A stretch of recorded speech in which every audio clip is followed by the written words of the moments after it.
An ambulance tore through the winding, pine-lined roads of Pinebrook, its sirens screaming through the otherwise quiet evening like a call for help no one could ignore. The roads were slick from a recent rain, and the scent of wet bark and earth clung to the air. As the vehicle raced past shuttered houses and misty storefronts, the town square loomed ahead, a sleepy collection of brick and timber buildings huddled beneath rustling trees. Inside the ambulance, two paramedics hovered over a man strapped to the gurney, his skin blistered and raw. Thomas Wade, mid-40s, was barely conscious, his face drawn in pain, glassy. The report said it had been a DIY project gone wrong, an explosion involving chemicals and heat. Now, every second mattered. BP's dropping, one medic muttered. We need to move. The driver nodded grimly and pressed the gas harder as they descended the curved slope just beyond the square. Then came the jolt. The brakes screeched.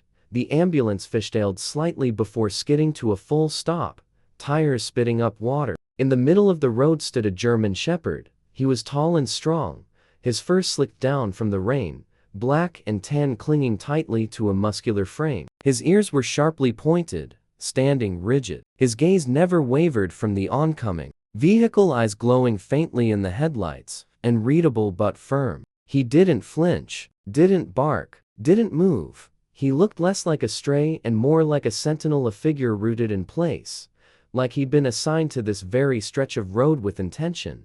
Is that a dog? The driver barked, blinking. The sirens continued to wail, spinning red and blue light over the wet pavement. The shepherd remained motionless, the chaos around him seeming not to exist. The driver hit the horn, loud and long. Still, the dog didn't move. Unbelievable. The paramedic in the passenger seat grumbled, throwing open his door and stepping out into the drizzle. He waved both arms in the air, shouting, "Hey, get out of the way!" The dog didn't even blink. Closer now. The medic hesitated. There was something strange about the animal's posture, calm, yes, but tight, as if every muscle were coiled. His tail didn't wag. He didn't growl or flinch. He was still, but thrumming with purpose.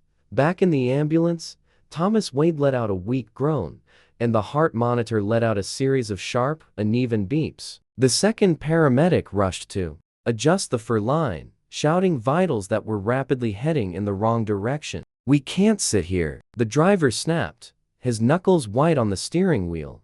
Outside, tension gathered like thunderclouds. The absurdity of the moment hung in the air.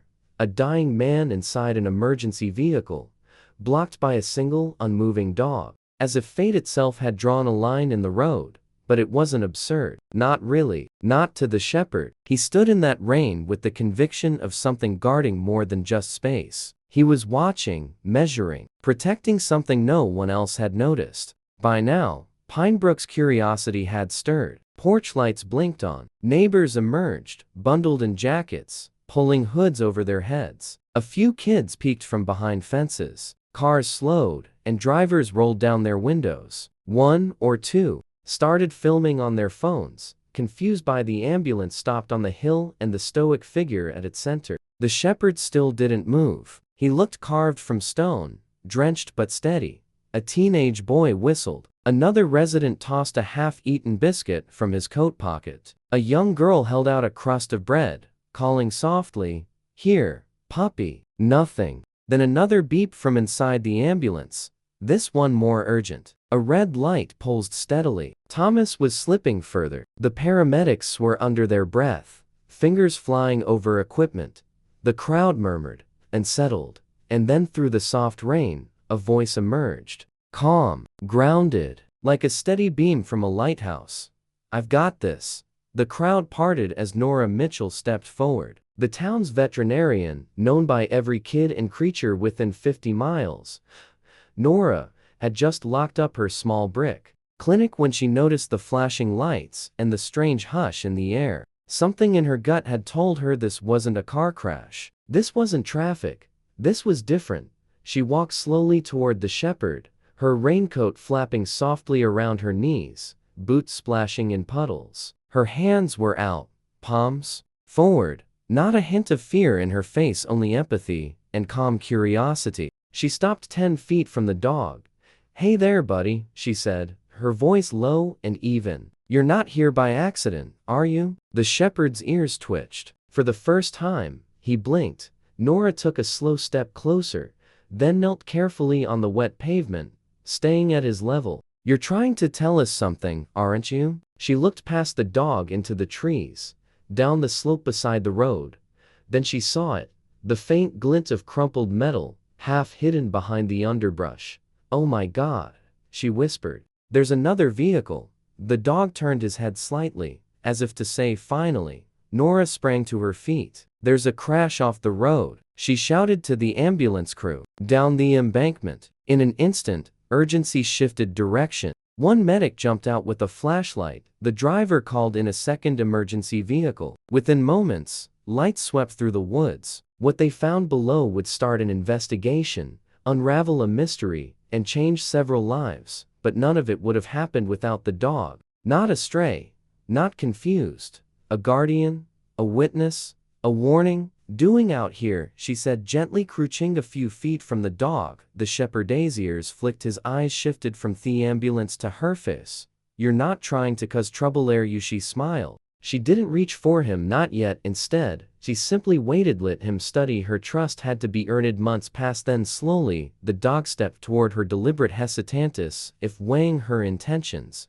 He sniffed the air, then Nora's outstretched fingers. There was a pause, barely a breath, and something shifted in her eyes. She didn't see threat. He saw stillness, a quiet understanding, and in that silence between them, he felt a faint recognition, like some forgotten instinct had stirred. She didn't smell like fear or confusion. She felt safe, familiar in a way. He called to Steplin, and without quite knowing why, had trusted her. His body eased just slightly, moved to the side, guiding him with soft words. An open space within seconds. She rode was clear. The ambulance lurched forward. The crowd exhaled. But Nora stayed crouched, watching the shepherd. There was something off, not fear, not aggression, something deeper, awareness, maybe even urgency. She gently placed a hand on his shoulder. He didn't pull away. "You weren't just standing there for no reason," she murmured, and in that moment, she made a quiet decision, one that would change everything. She would take him home, beard and act like a stray. That was the first thing Nora noticed when she brought him home. He didn't sniff around aimlessly, didn't whine or pace. He didn't act nervous or needy. He just lay down in the corner of her small living room, quiet, composed, like he'd been there before. And every time Nora into his amber eyes, she felt it again. There was something he knew that she didn't. Fed him, dried him off, set a towel down for him to sleep on. But sleep wasn't what Bear seemed interested in. The moment dawn broke the next morning, he was at the front door, ears perked, tail still waiting. So Nora opened the door, and Bear stepped out, not like a dog heading out for a stroll, but like a soldier returning to duty. He walked with purpose, nose low to the ground, occasionally stopping to sniff a bush or the base of a tree. Then he'd move on, following an invisible trail only. Heckled sense. Nora followed, curious but calm, not wanting to interrupt. Whatever this was, they passed empty sidewalk, shuttered stores, familiar places, but Bear paused only in very specific spots, corners of alleys, burnt patches,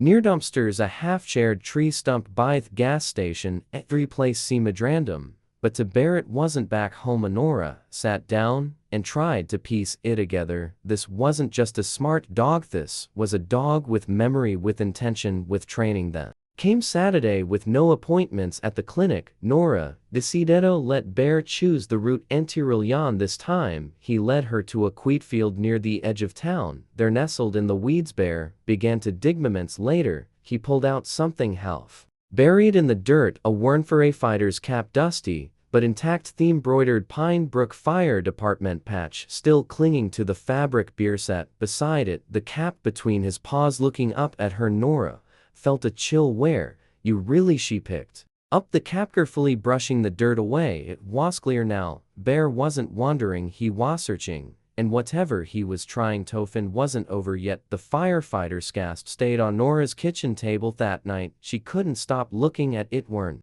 dirt streaked with the faded patch off the Pinebrook Fire Department, barely holding onto its threads. Bear lay on the floor nearby, eyes open, quietly watching her. The next morning, or a Medea decision, she walked straight to the fire station. The old brick building sat at the center of town, with a large flag fluttering in the breeze and fire engines gleaming behind glass doors. When she stepped inside, a couple of firefighters looked up. One of them, a tall man with gray temples, froze. Bar, he whispered. The name wasn't one she had given him, it was his. Bear stood up straighter, ears alert. Then he walked forward, slow, steady, tail low. Liquor turning home after a long mission. Thema knelt down, arms out. Bear walked right into them. Where did you find him? The firefighter asked, emotion thick in his throat. Nora explained everything: how the dog had blocked an ambulance, how he led her on strange walks, and finally how he dug up the cap. The room fell silent. Then another firefighter spoke. That cap belonged to Tobin Carter. The name didn't click, not right away, but when Bear slowly walked over to a wall lined with photos and sat in front of one, something in Nora stirred. It was the way Bear sat, not just still, but solemn. She stepped closer and saw the image, a smiling man in uniform kneeling beside a younger version of Bear. Not barking, not excited, just quite deeply present. That was his person. And suddenly it made sense. Bear wasn't wandering. He was retracing something, following something. Or someone. If Bear's out here alone, Ben wouldn't let that happen. Something's wrong. Something inside Nora shifted. This wasn't just a lost dog, this was a clue, a cry for help, and maybe the beginning of the truth. Over the next few days, Bear's behavior became more focused, more exact. Each morning, like clockwork, he waited by the door, and each day Nora followed him through the winding streets of Pinebrook. This weren't casual strolls. Bear had a route, a rhythm, a mission. He stopped at alleyways, stared at broken fed, scorched patches of earth behind hardware stores and dumpsters.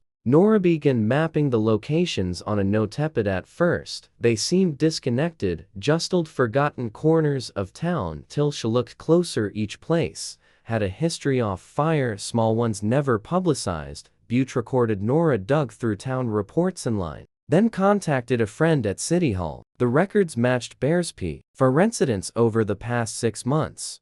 All considered minor and accidental. A trash fire here, a shed burned down there. Noon had paid attention, but Bear had these places weren't random at all. They were evidence. Word started to spread in Pinebrook, first among the fire crew, then neighbors, then across cafes and diners. People spoke in hushed tones about the dogwo remembered fires and the firefighter who never came back. Volunteers formed search groups to look for Ben Carter. People who hadn't spoken in months now coordinated routes, shared maps, passed out flyers. The local bakery gave out free coffee to searchers. The library printed maps for free. The town, once sleepy and routine, was now alive with purpose. And Bear, once a silent guardian, had become a symbol, a guide, a heartbeat town didn't know it had. Nora felt the weight of it growing heavier on her shoulders. Bear was telling them something, leading them somewhere. It happened on a foggy Tuesday morning. The air was thick and damp, and the sky hung low over Pinebrook like a blanket pulled too tight. Bear had been more restless than usual, pacing, whining softly, nudging Nora's coat with his nose before sunrise. She didn't ask questions, she just grabbed her keys and followed him. Bear led her beyond the residential streets, past the familiar paths they'd walked for days. He didn't stop at a lace this time. He didn't sniff or hesitate. He moved like he already knew the destination. They reached the edge of town, a long abandoned warehouse. Its windows, shattered walls stained with moss and smoke, stood like a forgotten skeleton. Bear stopped at the door. He sniffed, growled low, then without waiting he pushed the door open with his head and slipped inside. Nora hesitated, then followed. Inside, dust floated through pale shafts of light, rusted metal, splintered crates, and the smell of mildew surrounded them. And then a sound, a weak, hoarse cough. Bear ran behind a stack of collapsed pallets. A man lay on the cold concrete floor, barely conscious. Own leg twisted unnaturally beneath him. Dirt streaked his face. His uniform was torn, scorched at the sleeves. Ben, or aghast, rushing forward. His eyes fluttered open. Bear let out a sharp whine the moment he saw Ben. He bolted forward, nearly stumbling, and pressed his body against Ben's chest, as if to make sure he was real. His tail wagged low, not playful, but relieved. His nose moved frantically, sniffing Ben's face, his torn jacket, the bandages and bruises. Then came the softest, most broken sound, a muffled bark half caught in his throat, like he wanted to cry, but couldn't. He licked Ben's face once, twice, then rested his head gently on Ben's shoulder, eyes closing for a moment. It wasn't just joy, it was release. The end of days filled with searching, confusion, and fear for Bear. This wasn't just finding someone, it was finding home. Nora immediately checked, his pulse weak but steady. His leg was badly broken. He was dehydrated, bruised but alive. As she called for help, Ben whispered through cracked lips, "They didn't want me to talk. I was close." Nora leaned in. Close to what? Ben's gaze sharpened for a second. Thief fires. They weren't accidents. I was tracking them. Bear knew. That's why he stopped that ambulance. Nora's heart skipped. You're saying the man in the ambulance, Thomas Wade, he's connected to this? Ben nodded slowly. He's not a victim's the one setting the fires. The paramedics arrived within minutes and rushed Ben to the hospital. Nora stayed close, refusing to let Bear out of her sight. What Ben had revealed kept replaying in her mind, over and over, like an unsolved riddle that now had an name. Thomas Wade. Everyone had assumed he was a victim, a man who'd been in the wrong place at the wrong time, but Ben's words had shifted the entire narrative. At the hospital, after being stabilized, Ben spoke to police detectives. Nora was there, silent, watching Bear at her feet like a quiet shadow. Ben explained everything. For months, he'd been investigating a pattern, small, seemingly unrelated fires that never made the news but caught his attention. They were spaced out perfectly, too consistent to coincidence. And at several of the scenes, Bear had detected traces of accelerants, gasoline, or fluid. Then, just days before his disappearance, Ben had gone alone to inspect an old garage that had recently suffered a minor fire, blamed on a faulty spark. But something about the scene didn't sit right with him. As he examined the area, noticed a man lingering nearby, acting nervous, eyes darting, hands fidgeting. That man was Thomas Wade. Something in Ben's gut twisted. He knew that face. Heckled out. Wade flinched, then turned aggressive moments later, shouting fists, and then darkness. When Ben woke up, he was on cold concrete, alone, forgotten. Meanwhile, Wade had continued on as if nothing had happened, until one of his devices backfired. The explosion had injured him, and ironically landed him in the very ambulance. Bear stopped that moment on the road wasn't random at all. Bear had recognized the smell, the man, and the threat. Police moved quickly with Ben's testimony and the evidence Bear had uncovered. They arrested Thomas Wade at the hospital. Pinbrook was stunned. People had trusted Wade. He was a longtime resident, quiet and helpful. Noon had suspected he was behind a string-off arson, but one dog did, and he refused to let the truth be buried. The story of Bear spread quickly, first across Spinnabrook, then across the state. News stations picked it up. Headlines called him the dog who solved an arson. People came to the fire station just to see him. Children left notes and drawing tapes to the windows. For a town that rarely made the news, it was a moment of pride. And more than that, it was a reminder. Courage doesn't always wear on a form. Sometimes it has four legs on damber eyes. A week after Wood's arrest, Themior organized a small ceremony on Town Square. Firefighters lined up in their dress uniforms. Nora stood beside Bear, her hand gently resting on his back. Ben, still recovering with crutches, gave a short speech. He remembered what no O'Neill did. He followed what others ignored, stood his ground when the rest of us looked away. Bear isn't just a dog, he's a partner, and he saved my life. The crowd applauded. Some wiped away tears. Bear didn't bark. He didn't move. He just stood there, calm and proud, as if he understood exactly what it meant. And maybe he did, or maybe he simply knew his job wasn't finished.